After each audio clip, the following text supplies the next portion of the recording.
Series चल रही थी ना, वो आरबीएससी की बुक वन लाइनर चल रही थी। राजस्थान अध्ययन कक्षा 10 की चल रही थी। ये पार्ट फर्स्ट है। यहाँ तक हमने कर लिए थे। एमसीक्यू कहाँ तक किए थे हमने? 25 तक कर लिए थे। 25 तारागढ़ दुर्ग अजमेर का विश्व का दूसरा जिब्राल्टर किसने कहा था, यहाँ तक हमने कर लिए थे। और यहाँ से शुरू करेंगे 26वें एमसीक्यू से। 26 से लगा कर यहाँ तक सारे ये वन लाइनर एमसीक्यू जो आरबीएससी की बुक है ना उसके। लेकिन मैं आपको आज क्या दूंगी पता है? आरबीएससी की पीडीएफ। आप कहते हो ना ये वन लाइनर एमसीक्यू कहाँ से लाए, कहाँ से बनाते हो, तो मैं बता दूं अभी कहाँ से लाती हूँ, कहाँ से बनाए हैं और कहाँ से लाए हैं। राजस्थान माध्यमिक शिक्षा बोर्ड की बुक है, यहाँ देख सकते हो। राजस्थान माध्यमिक शिक्षा बोर्ड की बुक है, राजस्थान इतिहास व कला संस्कृति। यहाँ से सारे टॉपिक मैंने करवाए हैं, वन लाइनर एमसीक्यू के रूप में करवाए हैं। तो राजस्थान के संत लोक देवता करवा लिए, ये भी यूनिट हमारी हो चुकी है। राजस्थान के वस्त्र आभूषण भी करवा लिए, चित्रकला लोक कलाएँ ये भी करवा लिए। स्थापत्य एवं शिल्प के विविध विविध आयाम, ये 6ठा अध्याय है ना, ये चल रहा है हमारा। तो आज मैं इस पूरे यूनिट को पूरी आप देख सकते हो, इसकी यूनिट वाइज दिए हुए हैं। इसके वन लाइनर मैंने करवाए हैं, लेकिन आज मैं पीडीएफ से ही पढ़ाऊंगी। आरबीएससी की जो पीडीएफ है ना, बुक की अथॉरिटी बुक है, उससे ही पढ़ाऊंगी। ये चित्रकला वाली यूनिट तो हमारी पूरी हो चुकी है ना, चित्रकला और लोक कला इसकी यूनिट पूरी हो चुकी है। इसके तो पार्ट के अंत में जो दिए होते हैं ना वन लाइनर एमसीक्यू, वो है। और यहाँ से शुरू होगी आज हमारी जो यूनिट। मैंने कहा मैं आज पूरी पीडीएफ आरबीएससी की बुक से ही पढ़ाऊंगी। तो ये आरबीएससी की पीडीएफ है, राजस्थान माध्यमिक शिक्षा बोर्ड राजस्थान अध्ययन कक्षा 10 की है, 6ठा अध्याय है। ये आप देख सकते हो। इसको मैंने कल वीडियो बनाया था, आपको 3-4 जो किले थे ना, जैसे कि कुंभलगढ़ है राजसमंद में, चित्तौड़गढ़ है, और मैंने वीडियो दिया था नाहरगढ़ का। तीनों को मैंने समझाया था, सिर्फ वहाँ इमेज बताई थी। कल्पनात्मक है, कुछ अथॉरिटी कुछ नहीं है, लेकिन मैंने ऐसे आपको समझाने की कोशिश की थी कि कौन कौन से किले में क्या क्या है ना। यहाँ आप पूरे देख लोगे अभी, और उसके बाद मैं वापस से ऑनलाइन एमसीक्यू कराऊंगी नेक्स्ट पार्ट में। आज का पार्ट सिर्फ हमारा पीडीएफ ही होगा। तो मानव संस्कृति के इतिहास में स्थापत्य का अपना अलग स्थान है। स्थापत्य एक ऐसी श्रृंखला है जो सदियों की बिखरी हुई कड़ियों को जोड़कर देश और समाज की वास्तविक सांस्कृतिक तस्वीरों को प्रस्तुत करती है। प्राक और आदि इतिहास की संस्कृति ज्ञान हेतु पर स्थापत्य की भूमिका अतुल्य है। किसी भी देश में प्रगति का समुच्चय अध्ययन बिना स्थापत्य की विविध परतों और खंडरों के अध्ययन के नहीं हो सकता। आप अगर इतिहास की जानकारी नहीं करोगे तो नहीं हो सकता, आपको पूरी जानकारी लेनी पड़ेगी। यदि हम राजस्थान की बात करें तो राजस्थान की विशेष भौगोलिक स्थिति से यहाँ के स्थापत्य को प्रभावित किया है। नगर, महल, परकोटे, किले, जलाशयों का निर्माण में उपयोगिता के साथ मजबूती का पूरा ध्यान रखा गया है। तो नगर विन्यास यानी कि स्थापत्य और भवन शिल्प यानी कि मकान।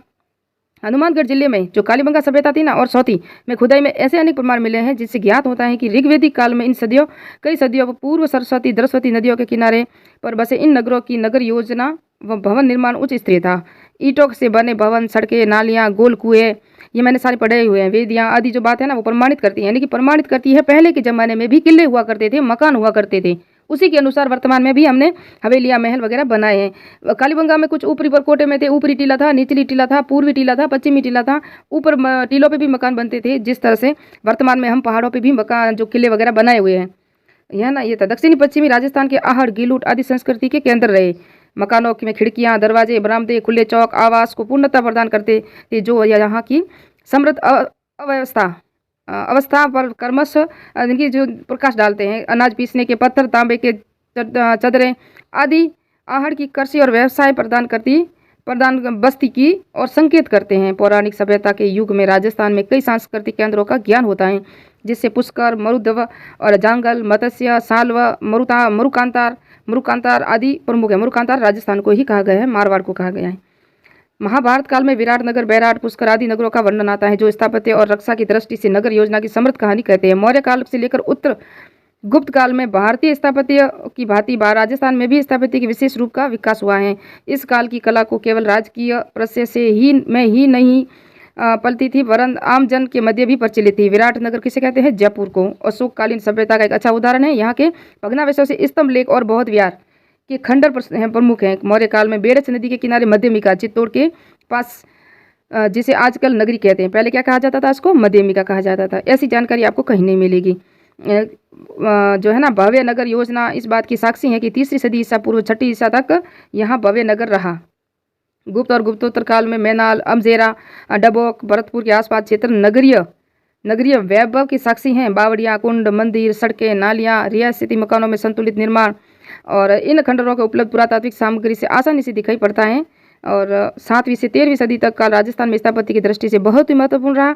राजपूत संस्कृति के उदय के कारण वीरता एवं रक्षा के प्रतीक के लिए धार्मिक प्रवृत्ति के प्रतीक मंदिर है ना।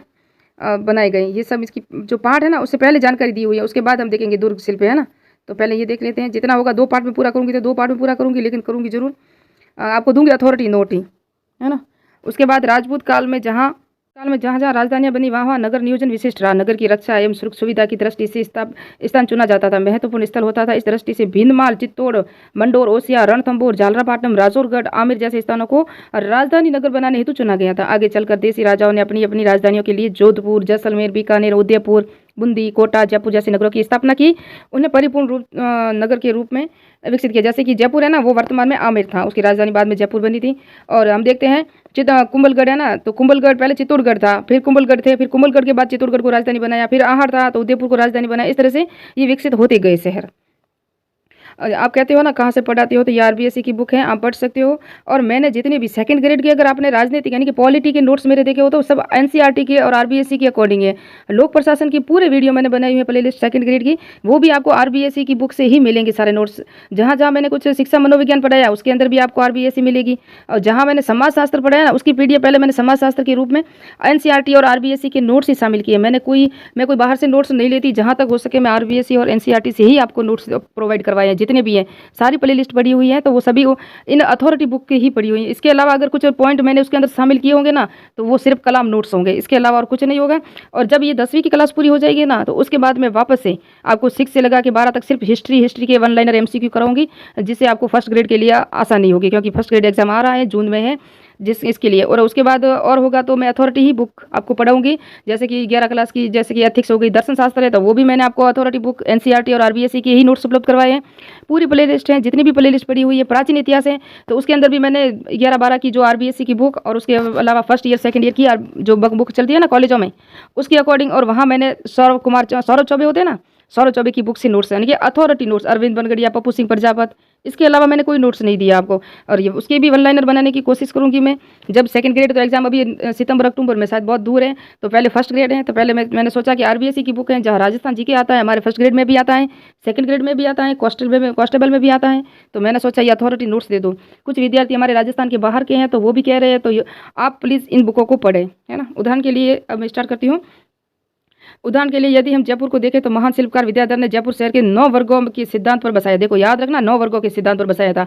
सुव्यवस्थित रूप से जयपुर के निर्माण में चौड़ी और सीधी सड़कों एवं रास्तों की व्यवस्था सर्वाधिक महत्वपूर्ण रही। शहर के दोनों सिरों पर 2 चौपड़, छोटी और बड़ी चौपड़, जिसमें बीच में फव्वारे और चौड़ी सड़कें, दोनों बाजार। शहर के विकास के लिए Suraj Pol, Chand Pol, Ghat gate, Sanganeri gate, Ajmeri gate, Zorawar Singh gate, ये महत्वपूर्ण दरवाजे हैं जो जयपुर के हैं, याद रखना। सवाई जय सिंह की कल्पना के साकार करने के लिए जयपुर शहर की नींव नवंबर 1727 ईस्वी में किस तरह की राजगुरु पंडित जगन्नाथ सम्राट द्वारा रखी गई थी, है ना। जयपुर शहर की नींव रखी गई थी।